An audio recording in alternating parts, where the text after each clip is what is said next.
why don't we do Q&A for a little while until we're officially supposed to start. So throw some questions at me about writing, and I'll do my best to answer them in the next 10 minutes. Okay, you're eager. Go for it. Oh, it's blue shirt. I'm sorry I killed you. What's that? You weren't even a dark friend and I killed you. Oh, yeah, he was. You were a dark. I'm not sorry I killed you. When you were done your reread through, and it was finally time to put the hands on the keyboard for the first time, what did it feel like? You know, what did it feel like when I finally got to put hands on keyboard after rereading The Wheel of Time and knowing that I was going to, it was very weird. It was a very strange experience because even still, I lie in bed some nights and be like, what am I doing? I'm writing The Wheel of Time? What? This is not real. This can't be real.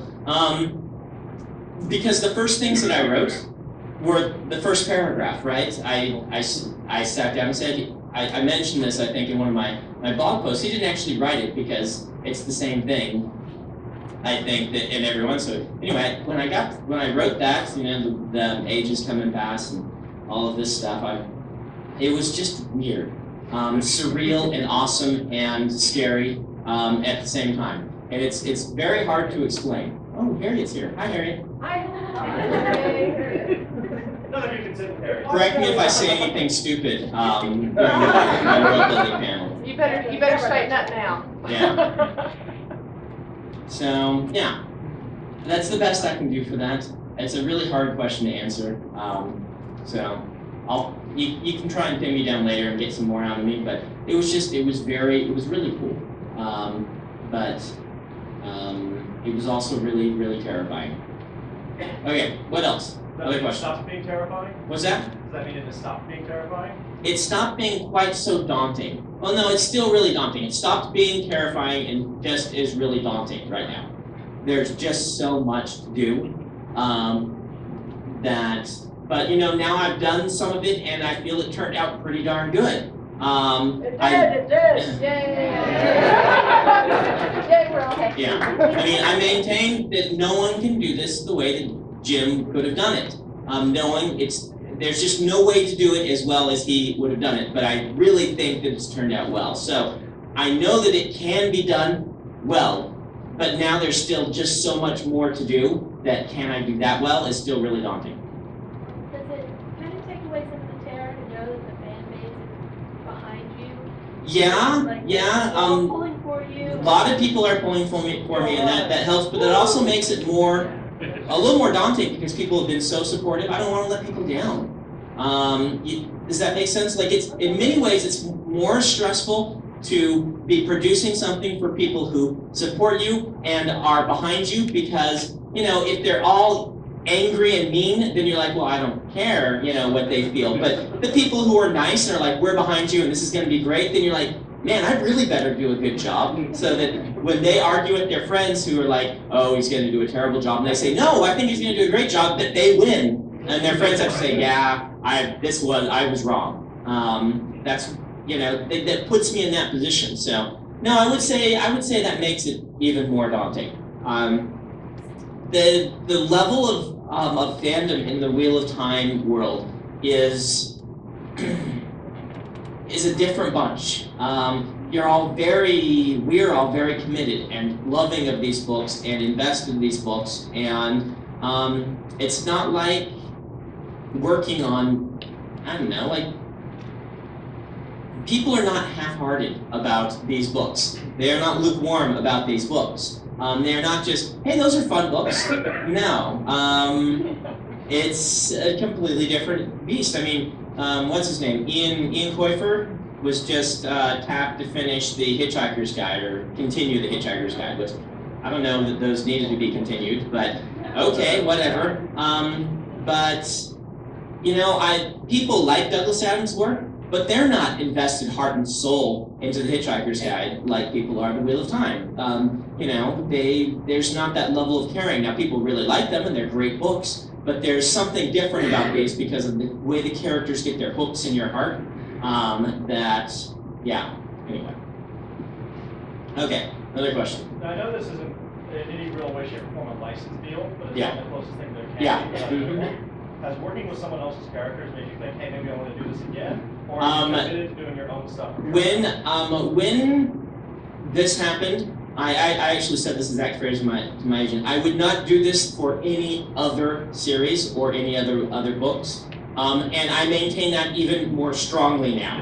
I became a writer because I wanted to write my own stories. Wheel of Time is different because these are my friends growing up. You know, Matt and Rand and Perrin are the people I grew up with. This is different. But if someone would have come and asked me, you know, Star Wars books are great money, I would have said no. I'm not going to write a Star Wars book. You know, other people can do that. That's fine. They're fun. I got into this to write my own stories, and working on the Wheel of Time book has been about 10 times as hard as writing one of my own books. Legitimately, easily 10 times as hard, and that's not just because this one is 50% longer.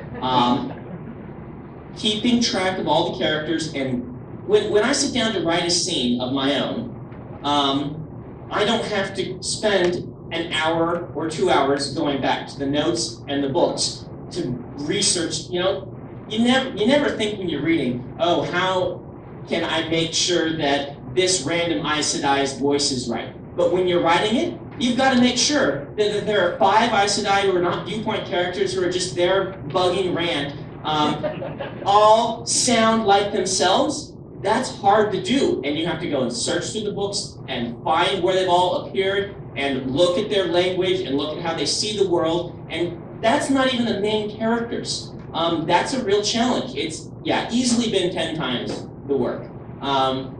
And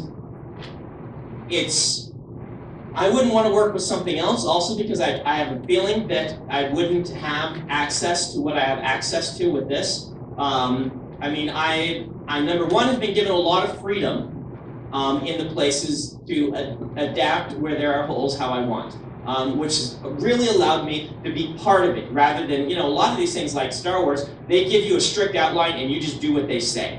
That wouldn't be any fun. Now with this, there's definitely all these things that Jim left, which is, you know, I'm not going to change what Jim left behind. But it was kind of like all of this was given to me and said, okay, Brandon, do the best you can and make the best book you can, and here's all this stuff. And that doesn't happen with other projects. George Lucas doesn't give you the entire Star Wars universe and say, okay, you know, whatever you do, that's great. Just, you know, once you got it done, let me read it and make sure that it's okay. I was given a huge amount of creative power in this. Not that I'm changing what Robert Jordan left behind, but I get to take it all and put it together. And so there's just this wonderful ability that I have to be part of this. So mix that with my love of it, and yeah, you have something that I would do for this that I would never do for anything else. I can't think of another series I'm as attached to. I mean, if George Martin kicks the bucket, I'm not finishing. I mean, that guy, yeah. I mean, he's a great writer, but I'm not invested in that series. He writes a good series, but I'm not going to finish his works. My style doesn't match his, where, you know, I felt my style matched Jim's. Not perfectly. Certainly there are things that are very different, but I had learned a lot from Jim, and so, yeah. A friend of mine once said that collaborating on any project is when 2 authors write together is not half the work. Collaborating is double the work. Because working with someone else and making sure that you're intermeshed and stuff like that, I think that's very true. Any project is going to be harder to write with 2 people than it will be. You're not going to half the work. You're each going to do more work than you normally would have done. And that's the case here. But man, is it a blast. It's one of those things where it's so hard that it's good, if that makes sense. Like, you get done with one of these scenes and you say, wow, that was like hiking to the top of the, you know, this huge mountain carrying a backpack. But it's done and it works. And that's so satisfying. So that's a huge rambling answer to your question. I think it's time to go ahead and begin. So I'm going to go ahead and get back to it. So I gave you a lot, those who didn't come last time, I spent a lot of time talking about the groundwork. for becoming a writer, talking about tools and things like this. I'm going to try and get into the nitty-gritty details in this one, talk specifically about viewpoint, because I didn't get to it last hour. Viewpoint as it deals with character, and then world building, specifically magic systems, but other things as well. But let's talk about viewpoint. Viewpoint. I often tell people, in fact, in my class, when I teach it, I tell the students, if there's one thing to spend and devote your time to, particularly when you're writing fantasy, if you can learn to do viewpoint correctly, then that will be the single greatest thing you can learn, particularly when it comes to getting published. If you can give a first scene to an editor, which is strongly in a character's viewpoint, which shows this character, doesn't tell you about them, but shows you by the way they see the world, who they are, that introduces character conflict and puts the character in conflict with the setting, and does it all with visceral, concrete detail, and you can do that in one, just their first page indicates that, the editor's going to drop everything else, and it's going to focus on that story of yours and read, because that's so uncommon. And it is the skill that really divides the pros from the amateurs. And it's also, remember, these are not things, none of these things are things that I feel I'm perfect at. These are things that I say I need to be working on, I'm trying to get better at. A lot of these things, it's fortunate we're at a Wheel of Time convention, because a lot of these things are things that Jim did really, really, really well. In fact, I have often listed, in my opinion, the best thing about the Wheel of Time is the use of viewpoint. Now, the world building is first rate and stellar, but the use of viewpoint is wonderful. What do I mean by viewpoint? Well, let's look at the different types of viewpoints and then narrow it down to what I like to do and what Jim was doing. Really, when you're writing genre fiction, fantasy, science fiction, popular fiction, you want to stick to one of two viewpoints. You've got the first person and the third. Okay? First person is, I did this, I did that.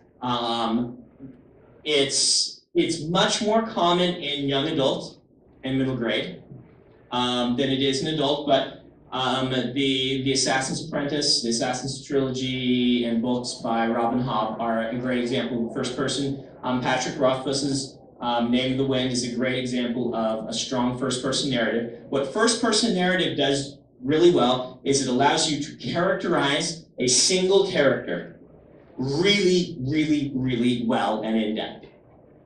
It allows you to get across the character's voice really strongly. So this is why it tends to be used really fairly often in the young adult and middle grade, I feel, is because it gives you quick, easy sympathy and quick, easy character building, and you're really only going to be focusing on one character anyway, so go with it. It is not as good, generally, for doing a large cast of characters, because people lose track of the eyes. Keeping track of which eye is which and things like that, because people aren't mentioning their names, makes it tougher. Large cast of characters, third person is king. Makes it much easier to keep track of a large cast. And so, depending on what you want to do, it can be, which one you want to do works. The Name of the Wind, like I mentioned, great book, brilliant. It's really only about one person. Wheel of Time, it's not just about one person. Yeah, I think I posted this on my Twitter feed. I went and did a count. I think there are over 20 viewpoints in The Gathering Storm. So that's a lot of characters. I would suggest to you, starting off, if you haven't already finished a number of books, stick to a couple of viewpoints. Don't try to start a book and write 30 different viewpoints. Start a book, and I would say 3 is what you want to stick with. Even Eye of the World only has a couple of viewpoints. It isn't until later books that they begin to expand, just because of this whole concept of a learning curve with the book, how many people you have to learn and keep track of and things like this. And also, it multiplies the amount of work and effort it takes to write a book. The more viewpoints you add, the more difficult it is to get everything to work together. And even 3 is challenging. And I meant what I said when I wrote that essay a couple weeks back where I said writing the Wheel of Time is like juggling boulders and trying to keep 22 of them in the air at once. Keeping a lot of different viewpoints straight and interwoven with each other is really hard. So it's okay. Start with 2 or 3. But anyway, third person, if you're going to do 2 or 3, third person is generally going to be better. There are some times where first person people use 2 or 3, but this is going to be better. It used to be the case that people wrote in omniscient. That used to be the standard. If you go back, Dune is a great example. Dune was in omniscient. The Lord of the Rings books are actually they stray into omniscience pretty often. The Hobbit is very omniscient. Even some of the early 80s works are kind of like, it's not like they haven't quite figured it out yet. Ender's Game is a great example. Ender's Game is actually an omniscient. It's just in Ender's head 95% of the time, and 5% of the time it jumps to someone else's head. There are a couple being viewpoints and things like this, but you never really see it because omniscient, when you're transitioning between viewpoints, it's not showing it. But through the 80s and into the 90s, limited became the standard in science fiction and fantasy. Third person, past tense, limited. Third person, limited, past tense became the standard. And there are a couple of reasons for this. Third limited, just so you know, third limited is the type of writing where in a given scene, separated by line breaks, a break, or by chapters, is seen only through the eyes of a single character. And depending on how intense of the viewpoint you're writing, you only see what that character sees, and you see everything filtered through the way that character sees the world. What this does is it adds an extra layer to the writing that allows you to characterize your characters in a way that omniscient can't ever do. It allows you to follow the great adage of writing, which is, and if you've never heard this, write this down and circle it 10 times.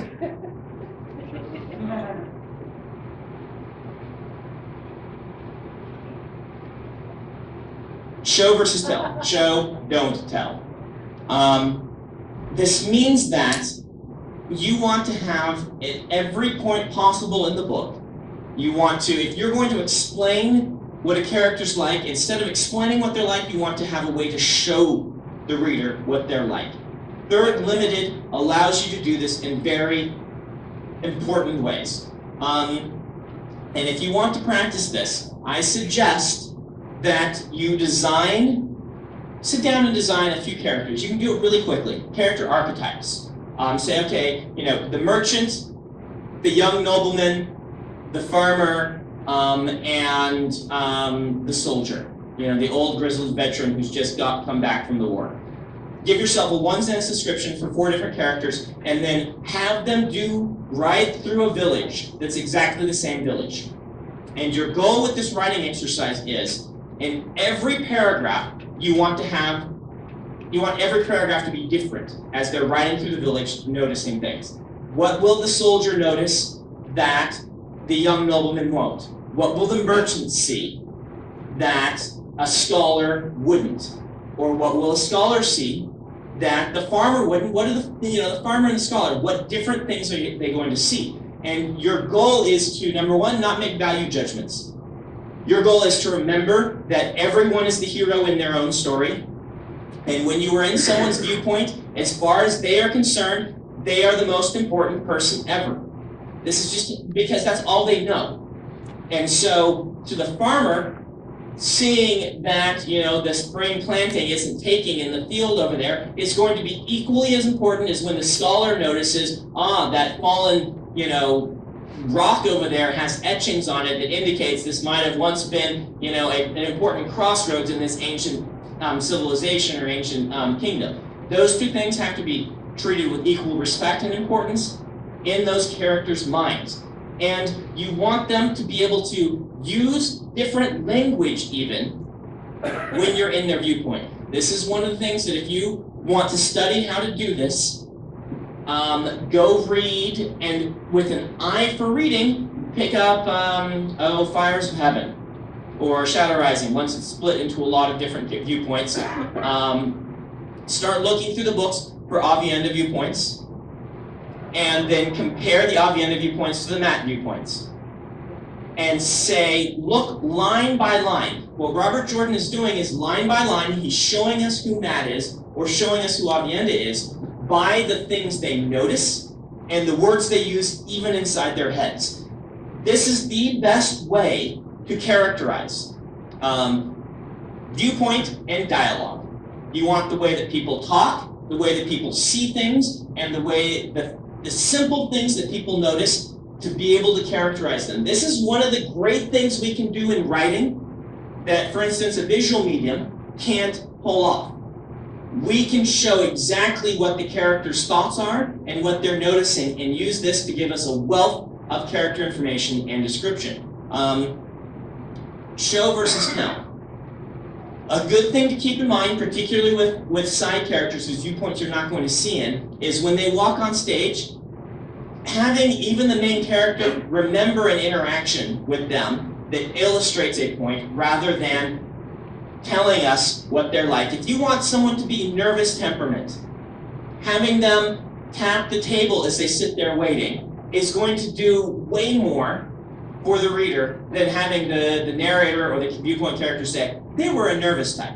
Now, sometimes you have to say they were a nervous type. You can't do this in every situation. But the more you can do it, generally the better. Why is this? Well, because we have, when we're writing these books, one of our main goals is to make it feel real. We want to pull you into the story so that when you are reading that, everything is real. The characters live, the world is real, the conflicts are real, and you will feel then as if you are sitting there and feeling all of this alongside the character. It will make it more memorable, so you'll be able to keep track of all these characters better. It will make it more emotionally powerful then when the conflict happens, because you will be invested in the characters. I often say action is only as interesting as the people it's happening to. Now, that's not necessarily the case in all genres, but definitely in what we're working on. I don't care if there's a fight unless I care what's happening in that fight to the characters. That doesn't mean that once in a while I won't add a quick is the word, quick battle between characters you don't know to show some world element or plot element. But if you're going to have a long extended battle scene, what readers are reading for is to find out what happens to the characters, not a blow by blow. You can't write Jackie Chan in book form. What they can do in a movie with Jackie Chan is they can make you interested in watching him jump around and bounce around and hit people with boards for a half hour. And it's fun and it's interesting. If you try to describe that exact same thing in a book, it will be boring. But what you can do is you can show the intellectual connections that the characters make, you can show the emotional impact of what's going on, and you can show visceral, concrete details. Let's talk about concrete detail for a moment here, because we're going to transition now into world building. In order to understand concrete detail, I want to show you something called the pyramid of abstraction. That's a really fancy, cool word, so I like to use that word because it makes me sound intelligent, or that phrase. Pyramid of abstraction. Pyramid of abstraction is this concept that Brandon can't draw a triangle. No, it's this concept that books often are dealing with these lofty, abstract concepts. Lofty, abstract concepts. The nature of love, the meaning of loyalty, what it is to be told you have to save the world and die for it. These abstractions, abstract emotions and things like this. The problem with abstractions is abstractions tend to make the reader sit back and think, or to have a disconnect with the book. When you start talking about the nature of love, people will sit back and start thinking about it, or they'll just, it's doing the opposite of what we normally want to do, which is pull people into the book. And yet, when we write, we want to deal with these sort of these important and meaningful conflicts or concepts. So what we do is we reinforce our book with a whole lot of concrete. All of our concrete description, imagery, and character attributes, you know, all these things that are very sensory, auditory, or smell, sensory, auditory, or olfactory, there we go, visual, auditory, all of these things are like a little hook in your reader. And the more of these things you get, the more it's going to hold your reader to the page, so that when you talk about some of these things, it therefore keeps them in world and in viewpoint. And so it doesn't become the author pontificating, it becomes part of the story. It's the character struggling with these concepts. And so in order to do this, what we do is we work on being concrete. It is harder than you think it is, all right? It is much harder than you think it is. Let's do this. All right, I'm gonna just have a spectrum there. I'm gonna throw out some concepts, and I want you to tell me if they are abstract or concrete. Okay? Love. Abstract. Okay. A dog. What does that dog look like? When I say a dog, does everyone in this room imagine a different dog? So a dog, yes, it's much more concrete than love. And that's kind of a trick question because I asked love and you're like, oh, up here. Well, obviously it's going to go down here, but I didn't. And this is the thing you have to realize is that that a lot of these things, there was a dog on the corner. A dog on the corner is actually an abstraction. Now, it's not abstract to the point that love is, but it is abstract in the idea that every person is going to visualize a different dog and probably even a different corner. And so, if you want to start getting your hooks in the reader, this is where you start to bring this concept down. Now, the further down you go on here, and usually the further up you go from the middle, the word count increases. Okay? Keep that in mind. There are some times when you don't want the word count to increase. If you are writing a dialogue scene, dialogue's going to have its hooks in the reader already by the nature of what it's doing if you're doing it right. That means that you don't necessarily have to break up the dialogue with huge chunks of description, but you do want to set the scene, and you want the descriptions that you use to be more powerful and more concrete. And so what you're looking to do is when you do a description, not just necessarily say a dog, but say, as Harriet said, a shaggy dog. Okay, now we all have a little bit more of an image. And now what you want to try and do is you want to say, can I characterize either the character or the setting with this dog? The dog becomes a tool. If you want to characterize the setting, you say, a wet, shaggy dog, you know, a dog wet from the recent rains, you know, scratching at itself with its hind leg on the muddy street corner. You know, and if you want to get across maybe the city, if you describe a stray dog, it's going to say something about the city. Or if you describe a woman walking her dog that's preened and looks really nice, that's going to say something else about the setting. And you can use this dog to bring out more about the setting. Or you can have the character be looking at the dog and notice something about it. If you've got, you know, if you've got a character who's a merchant and thinking, oh, that dog might be worth something, suddenly you've characterized your merchant. Or if you've got the scholar walking by and notices a dog which is of the royal breed of this, you know, this certain house long ago bred these dogs and they were of the nobility and now they're just, you know, street strays. Suddenly you've characterized the setting and the character by using one sentence about a dog. This is what you're looking to do. Remember to not just use visuals. If you can hear the dog whimper, if you can smell the dog's fur, then that will add another layer of this to what's going on. It's very hard to get the tastes. That ones, you don't want to necessarily have people licking the dog. But if you can work in, you know, work in some of these other things. Remember the other senses. And also remember, I'm not necessarily talking about giving us a page of this.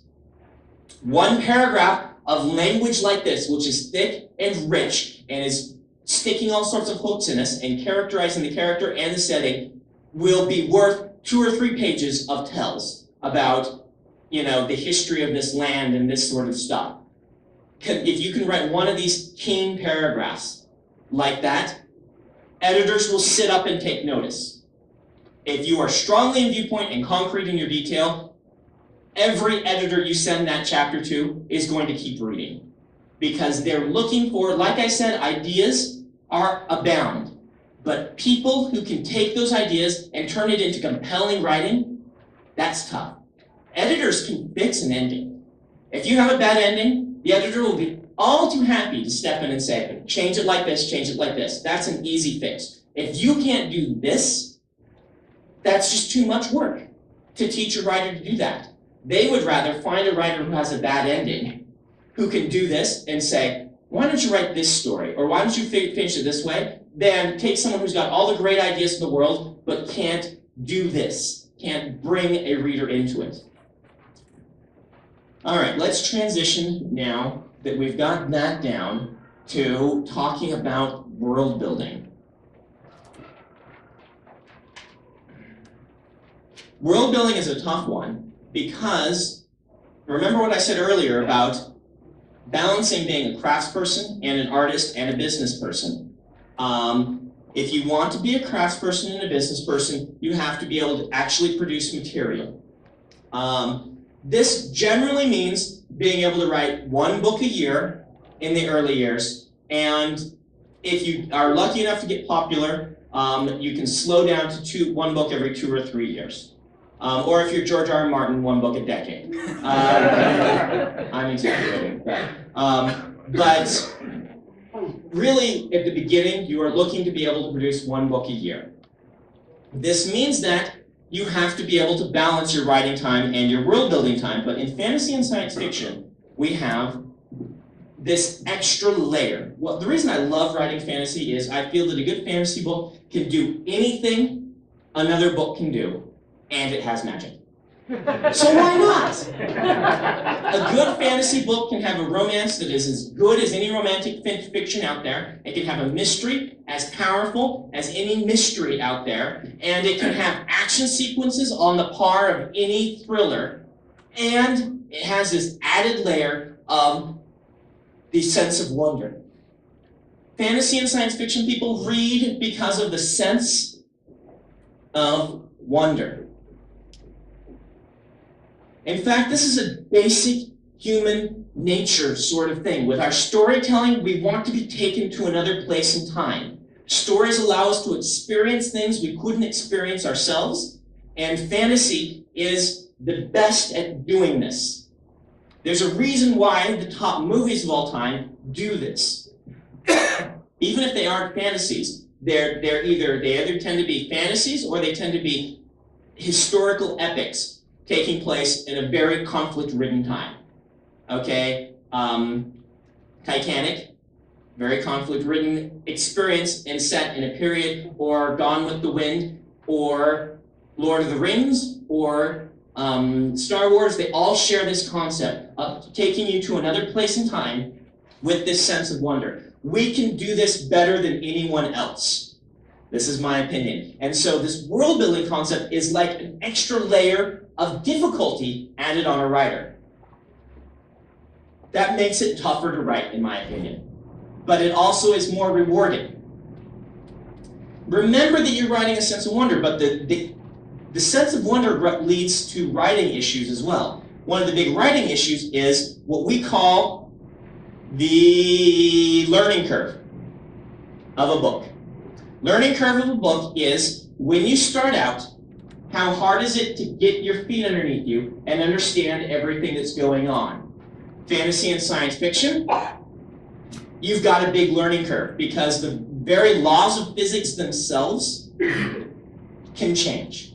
You don't know which laws of physics have changed. You don't know what the world or the cultures You don't know what the setting looks like. You don't know any of this stuff. And so there's a big problem with a lot of fantasy books of loading people up at the beginning with a lot of this stuff to the point that there's no setting, there's no character. And so learning how to balance this and give the reader the right amount of information is very difficult. This is why I generally say lead with character rather than leading with setting. Despite that's counterintuitive to a lot of people. A lot of people want to say, well, I should start off with a lengthy discourse of the history of the world. Did the Wheel of Time start off that way? No, it started off with powerful character, Lews Therin, in this really conflict-laden scene that if you're anything like me, you read that and said, holy cow! There is so much conflict in character and concrete detail here. I have no clue what's going on, but I love this character and I love what's going on here. And then it jumps to Rand. No world building. We're not talking about any of this stuff. He's not explaining any of it. What he's spending time doing is making us fall in love with the characters and giving us concrete detail. Because of this, is setting all these hooks in us to hold on to us and saying, I'm going to explain all this stuff, but first I am going to grab a hold of you and make you love these characters, and then I'm point by point going to show you the world. This works much better than a 3-page discourse at the beginning of your book explaining the history of your world. This has actually become a little bit of a cliche in fantasy. Certain authors did it back in the 70s and early 80s, where they're like, how do we explain this? Well, let's go ahead and have a 3-page discourse at the beginning of the book.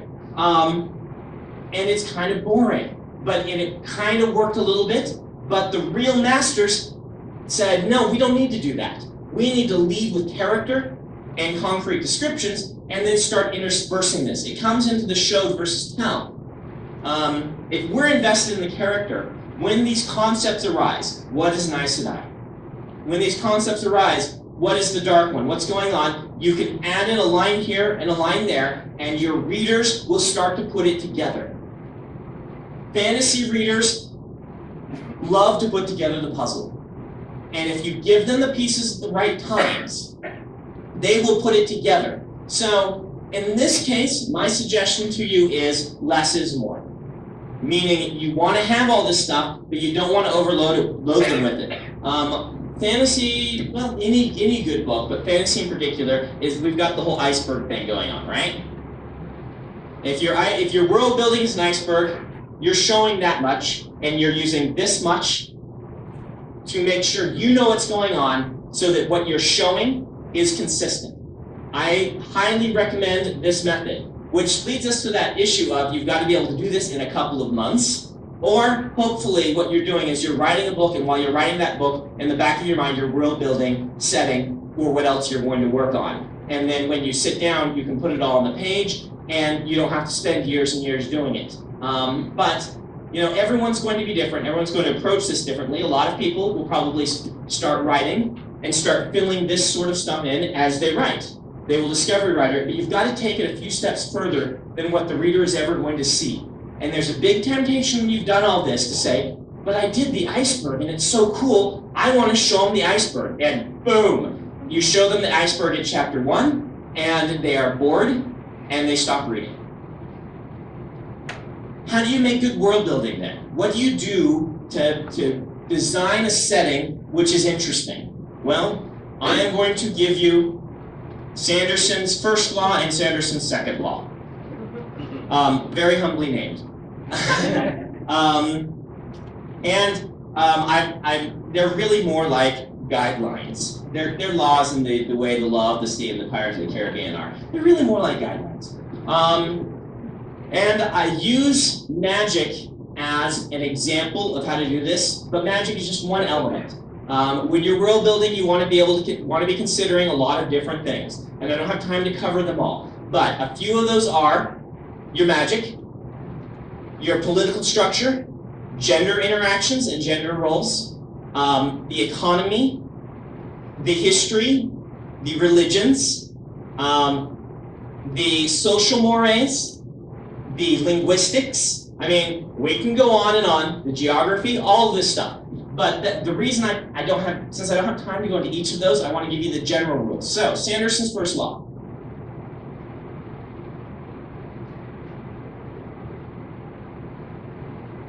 And that's a question mark because I'm not sure if it's really a law. Using this as magic, your ability to use magic, or really any world element, okay? Your ability to use magic to resolve conflicts is directly proportional to how well you foreshadowed that use of magic. All right? Again, a guideline, not an absolute hard, fast rule, but when you're going to be using setting elements to solve conflicts for characters, those are the ones that you, number one, need to make sure that people understand. Those are your priorities to explain to people. You are going to be giving your characters tools in the form of understanding of the world that the reader doesn't have, in the form of magical powers that the reader doesn't have, in the form of interaction, in all these different things, friends, allies, all of these things that you're going to be using in your plot that your characters have as their bag of tricks to solve problems. A fulfilling resolution of a conflict comes when the reader understands the could have seen it. You want all conflict resolution to turn out to be, you want them to say, that's surprising, yet I should have seen it. Surprising, yet inevitable. And to do this, you need to be using foreshadowing. And a lot of your world building is actually foreshadowing. When Robert Jordan is showing us how the one power works, he is world building, but he is also foreshadowing the times later on when the characters are able to draw upon the one power and then use it. If you didn't know what the one power was, if you didn't know how it works, you would be completely confused and you'd be a little let down because things would just happen. The biggest complaint against fantasy by people who don't read or understand it is, oh, you can just do anything. Well, that's not necessarily true. In fact, yes, you can do anything, but to have a satisfying story, you want to foreshadow what's going on. And so, that's number one. If you're going to be using stuff to resolve conflicts, those are the most important things for you to foreshadow and world build. So, by extrapolating that, the most important things to spend your time working on in your world building are going to be the things that are at the center of conflicts. Last hour I told you about searching for conflict in your setting. Conflict is what ties your plot and your character and your setting together. If you can build inherent conflict into your setting, which means different factions warring with each other, or really interesting costs for your magic, or very interesting conflicts between the characters, if you can have that conflict, you can tie all of this stuff together. And so with world building, if, for instance, religion is going to be a big source of conflict in your book, you want to spend a little extra time world building your religion, and then make sure the readers understand the religion. If the religion is not going to be as important as, say, the history in understanding these things, you then turn your focus toward that. You can't do everything in every book. Even if they're 400,000 word long fantasy epics, you can't do everything in every book. And so you take and you put your focus on certain things. For instance, The Wheel of Time focuses a lot on the history and the political structure and the magic. And those are the things that become the big sources of conflict in the books. Robert Jordan does not spend a long time on the history of the language, or even world building separate languages for the characters or anything like that. He didn't worry about that. That was not a source of conflict in the books. It wasn't as important as all these things. We have the old tongue, that's really all we need. So put your focus where your conflict is going to be. All right? Sanderson's second law. Sanderson's second law is not as eloquent as the first one. Sanderson's second law is all this stuff is connected. All right? All this stuff is connected. Really good world building is interconnected world building. Remember when I talked about the taint as one of my favorite setting elements ever? Well, what is the taint influence in the books? Let's step through this. The taint influences character interactions. It influences gender roles, doesn't it? By a large amount. And so you've got suddenly your magic and your gender roles in society tightly intertwined. Does the taint affect, let's see, does it affect how the political structures work? I think it does, particularly once the Ashaman come around and we've got the Black Tower popping up in the middle of Andor, right? Suddenly all this sort of political trouble and problems is popping up. A good setting element should influence all this stuff. The one power in general is perhaps even a better example. The existence of the one power, does that influence politics? It does a whole lot influence politics. Another great example of this, who here's read Dune? Okay. Does the magic system in Dune influence the economy? It is the economy. It influences the economy, and therefore it influences a lot of the political structures because of influencing the economy. And what you want to be doing is you want to be interconnecting these things. You want to say, I am changing a few things about this world that are, these are distinctive attributes of our world that I'm building. How does this affect everything else? This is one thing that role-playing games are terrible at. But that's okay because role-playing games don't exist to build a realistic, interesting, they don't exist to build a real world that you feel like you're in, they exist to make a fun game. You aren't looking to make a fun game, you're looking to make this real. And if you're going to make it real, you've got to say, how is the entire world going to change because of the existence of magic?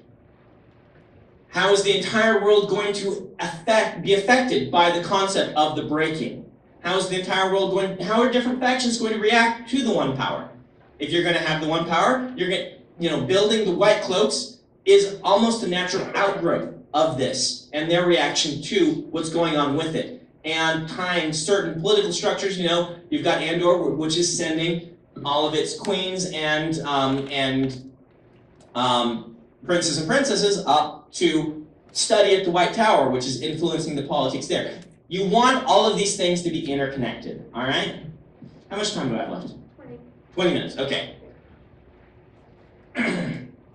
When you are building a magic system, let's just focus in a little bit on magic systems, because like I said, I can't focus on everything, so I'll take one of these and we'll talk about it. I shouldn't have gum in my mouth. My wife would be so mad at me. She's a school teacher. She always, when I go to signings, is like, spit out your gum, what are you doing? I'm like, it keeps my breath fresh. I'm going to be talking to you. She's like, spit out your gum. Brush your teeth instead. All right, magic. So we can apply both of these things to magic, right? And I have done quite a bit of that. Sanderson's first law, if you're going to be letting your characters use the magic to solve problems, you want to make sure that they understand it, and you want to build in a sort of rational feeling to your magic. If you do not necessarily want to use magic to solve problems, that's okay. Tolkien did not use magic to solve problems, and we never understood what magic could do in those worlds. No one understood, I don't understand what Gandalf can do, what his limitations are. I understand pretty well what Rand can do. The characters in the Wheel of Time world are always discovering new things and things like this, but I understand the mechanics of the magic system. I understand generally what the limitations are, and I know very specific weaves when I'm reading, that when they use one, I can say, oh, he did this, or he extrapolated from this. Gandalf, no clue. But anytime Gandalf does something, it makes the story worse. And it makes the story better, but it makes it worse for the characters. He saves them from the Balrog, so he has, so he dies. And you're like, Now we don't have Gandalf anymore. This is how it worked in Lord of the Rings. This is how Ursula Le Guin likes to do it a lot of times, is whenever magic is used, it's a big disaster. Something terrible goes wrong and no one knows why. Because she doesn't like to use the magic to solve problems. I do. I like to use magic as a tool. I like to have a new branch of physics, and so I like my readers to understand my magic quite a bit. This sort of, I feel, started with Robert Jordan, this movement in fantasy. He was the first big one to do it. And then you saw Lee Modesitt doing it, and then you saw a whole host of other authors taking this concept of the magic as science in a lot of ways. It's what I like to do. It's not necessarily what you have to do or even what you want to do. But looking at it that way, Sanderson's first law says, explain the magic. In this case, one of the best things to do is have a viewpoint character who has to learn how to use it. This is what we call the Watson character. Okay?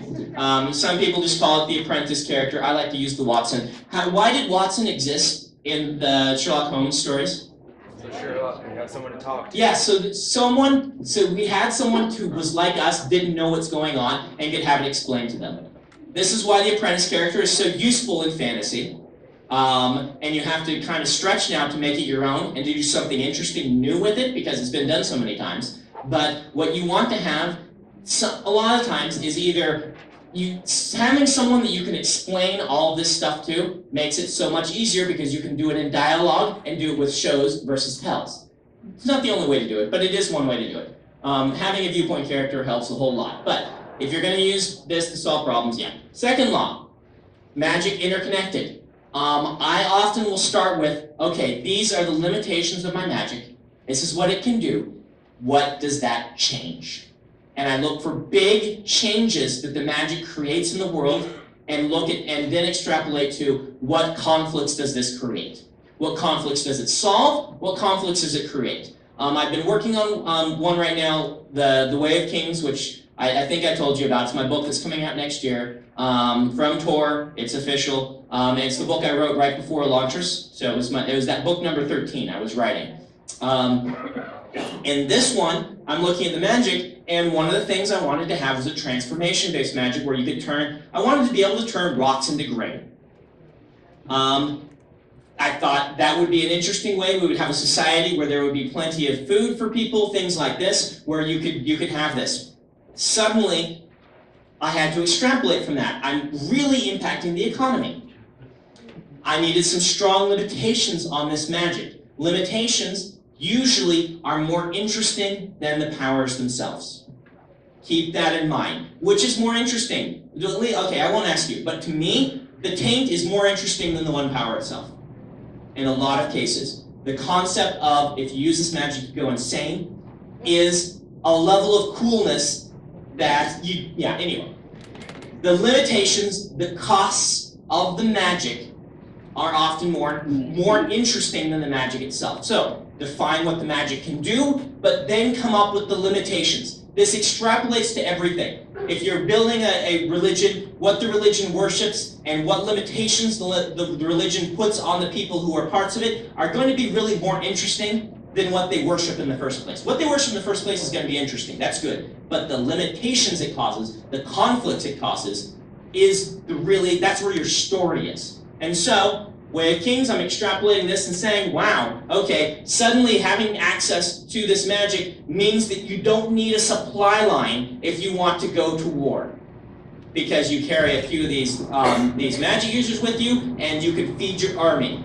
And through a lot of extrapolation, I spent months looking at this and trying to define it. It really turned into a military thing. The mere fact that you can take a normal army. If you went to war, you would have to have a supply line. Oftentimes, they included 10 times as many people getting food to your army as you would actually have soldiers. If those 10 times as many people could be soldiers instead, what have you got?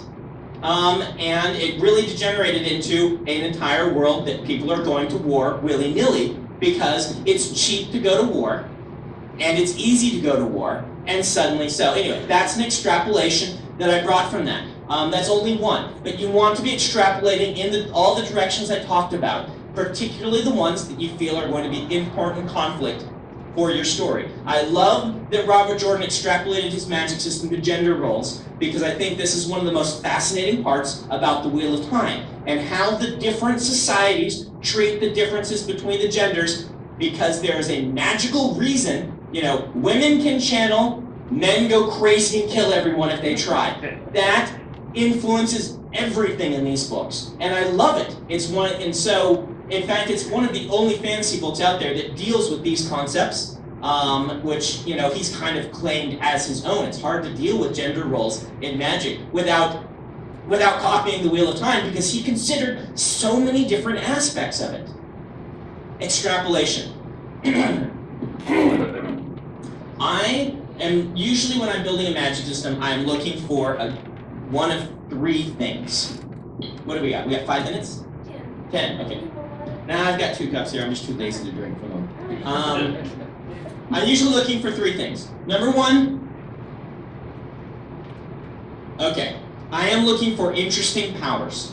I want to have interesting abilities that I can take in new directions, and I can see this just I don't want to just basic, you know, spell casting system like from D&D, or your basic elemental system where, you know, someone is a fire mage, or someone is. I don't want to do these things, they've been done too many times. I'm looking for interesting powers. I'm looking for interesting limitations. Let me talk a little bit more about this because it is so important. Limitations can include how a person becomes a magic user. I'm always looking for interesting ways, new takes on how you adopt the magic. If you can come up with one of these, it alone can be enough to distinguish your magic system and make it its own. But also interesting costs. What does it cost to use the magic? The fact that it, you know, the fact that it takes a lot of training to use changes how you treat the magic from if it just makes you tired, and that's, you know, that's the cost. What are the costs of using this magic? Can it hurt you? Or can it create really big disasters if you use it wrong? Does it make you aged? There's a role-playing system out there where every time you cast a spell, you age by a certain number of days. Yeah. There's a limitation. Now, one thing to keep in mind is that the more costly your limitation is, the less frequently you're going to be able to use it. And so having a really cool limitation that makes you not able to use the magic system at all can be something you may not want to consider. It could be good depending on what kind of story you're wanting to write. But I'm looking for really great limitations that don't limit me from using the magic. The Taint is an excellent example. You will go crazy someday. And the fact that the books are able to show Rand slowly going crazy, in a way, can keep us, wow, interested as it progresses. This gives us a tool rather than if you cast a spell, one of your parents die, so you've got 2 spells. You're never going to be able to use your magic. That's okay if that's, you know, you're going to not focus on your magic as much in that story. So keep that in mind. This is why in Mistborn I look toward economic cost. It allowed me to have a limitation that, if we pull back the veil, was really like bullets are used in old westerns. You only run out of bullets when it's dramatically important to run out of bullets. And that limitation allows you to keep things interesting for the characters and make it conflict. There's conflict. We have to make sure we aren't running out of metals. We have to find metals. We have to do this. But it also let me use the magic as much as I really wanted to, so that there was a limitation, but it was balanced. The other thing I'm looking for, actually,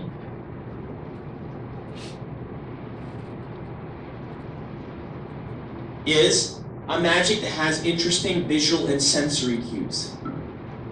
This goes back to the concrete detail. If the magic is only happening in the character's head and there are no visual elements to it, it's going to be very, very hard to be concrete with your magic. And since I like to use a lot of magic, I didn't want the magic to be a point that knocked someone out of the story. I wanted the magic to be something that is equally visual. This is why when you look at Mistborn, each of the different powers have a sensory aspect to it. I've got a metal that you burn that you can pull and push on things that jumps you around.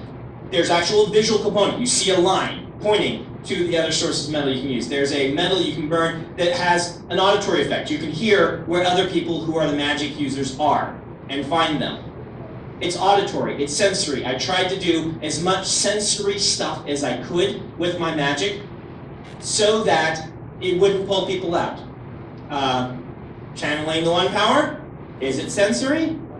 Yeah, it's very sensory. You've got weaves and you've got colors and they're playing with these and putting them together, and you can actually visualize all of this. adding a visual component. There's also this sense of a emotional component, and the one power is out there in the way that men and women treat it differently, and grabbing, embracing it or seizing it. Even the language sort of changes there and gives us some concrete sort of feelings. You feel like it's shaking you when you grab a hold of it. It's a sensory detail. So, sensory detail, don't underestimate the power of a good visual sensory detail when you're building your magic system. All right. I promised earlier that I would leave time for questions, and I'm never very good at this. But let's go ahead, since we probably got like 7 minutes, let's ask questions specifically about world building. All right? So if you have a question specifically about world building, hit me. You mentioned having magic as a second, or as an extension of physics. Yes. Do you feel that takes away some of the distinct magic? Oh, that's a good question. It's a very good question. In fact, I should have brought that out. I usually do. The question is, do you feel that using magic as a branch of physics lessens some of the mystique? The answer is yes. And this is why it's not necessarily obvious that you should do it this way. It is a way you can do it. And it's kind of like a sliding scale. The more you explain, the less mysterious it is.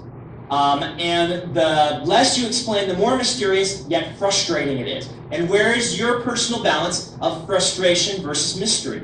The Harry Potter books explain a whole lot.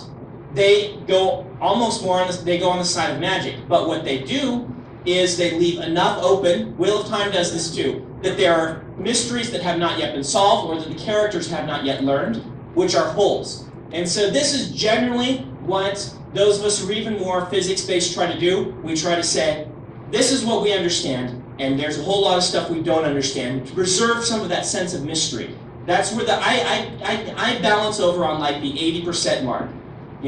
Very small frustration, but also a smaller sense of wonder than, for instance, Tolkien or Ursula Le Guin will use when they're writing their books. And different books are more appropriate at approaching this from different directions.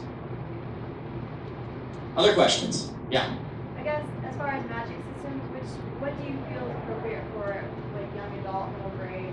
What's more appropriate for young adult, middle grade? If you're writing young adult, middle grade, young adult and middle grade are interesting in that you don't want to write down to the kids. I think that's a terrible way to approach it. But you do want to simplify to make the stories shorter and generally better at capturing the attention. Because of this is why you see in middle grade and young adult. For those who don't know, middle grade is what you call anything that is read by 4th, 5th, 6th, 7th grader. And young adult is 7th grade up. So they are very distinct, different genres within children's. And people, if you call them both young adult, they'll think that the biggest difference is middle grade are books that the kids, that parents and teachers are giving to the kids. Young adult books are books the young adults are picking up themselves. That changes everything about the books. It really, really does. If they're going and picking them off the shelf themselves, and you don't have to have a teacher hand it to them, it's very different. Anyway, middle grade and young adult, you will often see the character who transitions from this world to the next world. It's very, very common. Harry Potter, Narnia, A Wrinkle in Time. The reason for this being that they work the learning curve. The way that they do is they step you into the learning curve. They start with this world, and they only make you learn the characters, and then they step you into the distant land. That's not the only way to do it, but that's one thing that you see doing with it. You also see the magic systems I have seen tend to be... Harry Potter's a good example. They tend to be internally consistent within a book, but not try to explain so much and not really worry about consistency between the books. Harry Potter is very, very good at following its own rules in a given book, but they tend to forget all of their powers by the next book, and you get a new set of them. Yeah?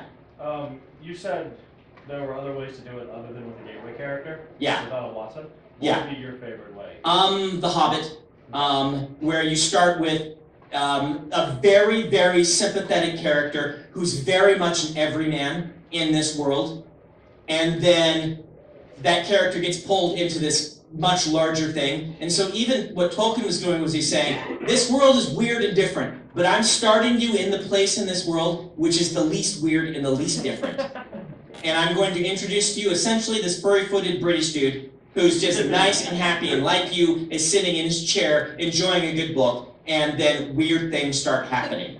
That works pretty well, but if you're not going to do either of those, then probably the best way to do it, I don't know. I mean, I tend to either use one of those two. I start with a familiar situation.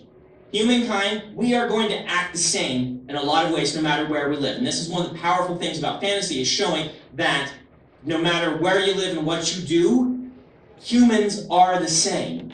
In fact, I think it's one of the great aspects of fiction in general is the ability it lets us see through different eyes of various different people who are very different from ourselves, and yet shows us how like us they are.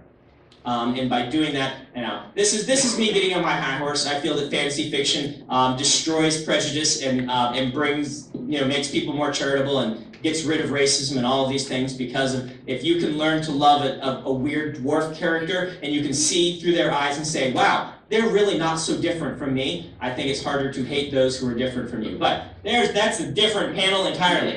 But you can start, things are familiar. Characters are going to have similar interactions. And in a young adult, if you can have a fantasy world where the character, the teenage character is having troubles with their parents in a very familiar way, yet at the same time strange, that's what you're looking for. I will end with this one thing, this brilliant concept. This is actually from the movie business as well, but it works very well for us. The best fantasy, in my opinion, is that which is good at blending the familiar with the original.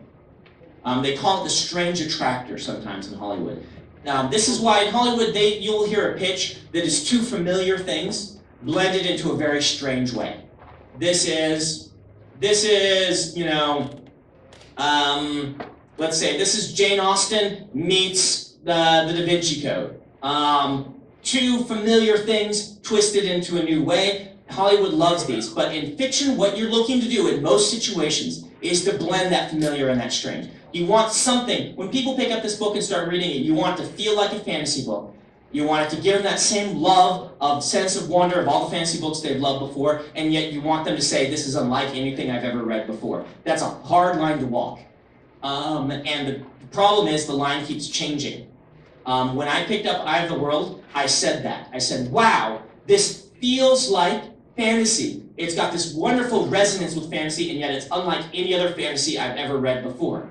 Now, because Robert Jordan did that so well, he has pushed the line further, and now if you were to do what Robert Jordan did, it will feel like Robert Jordan, and it won't give you that sense of newness. And so you have to go somewhere else and say, where is that line? And so that's different for everyone, but remember, try to do that. And I would mix more familiar at the beginning with young adult and middle grade, and bring in only one or two weird attributes, as opposed to doing what Steven Erikson does, which is tosses you in and kicks you in the face with this huge new, just doesn't tell you anything, and you have to drown in it until you figure it out. So, anyway, those are, this is me trying to compress what I normally take 14 weeks to do into 2 hours. So I hope that some of that was useful for you. You can always drag me around and ask me questions. I think I'm doing a signing at 1.5 hours in that room over there. So you can come corner me and ask me questions then. Thank you.